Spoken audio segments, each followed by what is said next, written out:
തിരുവനന്തപുരം നെടുമങ്ങാട് കാപ്പ നിയമം ലംഘിച്ചയാൾ അറസ്റ്റിലായത് തെക്കുംകര സ്വദേശി വിനോദ്. പ്രതിയെ പോലീസ് അറസ്റ്റ് ചെയ്തു. പിടിയിലായത് സ്ത്രീകൾക്കെതിരെയുള്ള അതിക്രമം, മോഷണം, വധശ്രമം എന്നീ കേസുകളിലെ പ്രതി.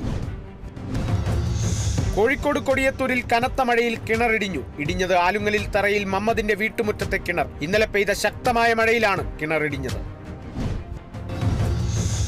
വിൽപ്പനയ്ക്കായി കൊണ്ടുവന്ന ബ്രൗൺ ഷുഗറുമായി അസം സ്വദേശി പിടിയിലായത് 24 വയസ്സുകാരനായ ജഹീറുൽ ഇസ്ലാം. പ്രതിയിൽ നിന്നും പിടികൂടിയത് 1.5 ഗ്രാം ബ്രൗൺ ഷുഗർ. കൊല്ലം പോരുവഴിയിലെ വീട്ടിൽ മോഷണം നടന്നതായി പരാതി. മോഷണം നടന്നത് ഇന്ന് പുലർച്ചെ വടക്കേമുറിയിലെ ശ്രീജിത്തിന്റെ വീട്ടിൽ. സംഭവത്തിൽ കേസെടുത്ത് ശൂരനാട് പോലീസ്. കൃഷ്ണവിഗ്രഹം മോഷ്ടിച്ചതിന്റെ CCTV ദൃശ്യങ്ങൾ പുറത്ത്.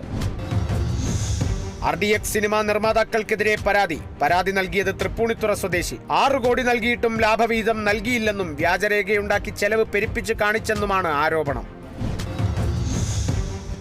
തൃശൂർ കാഞ്ഞാണി ലയൺസ് ക്ലബിന്റെ ആഭിമുഖ്യത്തിൽ GLPS സ്കൂളിൽ ഗ്ലോബൽ സർവീസ് പ്രൊജക്ട് പരിപാടി സംഘടിപ്പിച്ചു. പരിപാടിയുടെ ഉദ്ഘാടനം ലയൺസ് ക്ലബ് മുൻ പ്രസിഡന്റ് സുരേഷ് കൊട്ടാരത്തും നിലവിലെ പ്രസിഡന്റ് മോഹൻലാലും ചേർന്ന് നിർവഹിച്ചു. പ്രകൃതി സംരക്ഷണത്തിന്റെ ഭാഗമായി കറിവേപ്പില തൈ, ചൈൽഡ് ക്യാൻസർ പ്രൊജക്ടിന്റെ ഭാഗമായി പ്രോട്ടീൻ കിറ്റ് തുടങ്ങിയവ വിതരണം ചെയ്തു.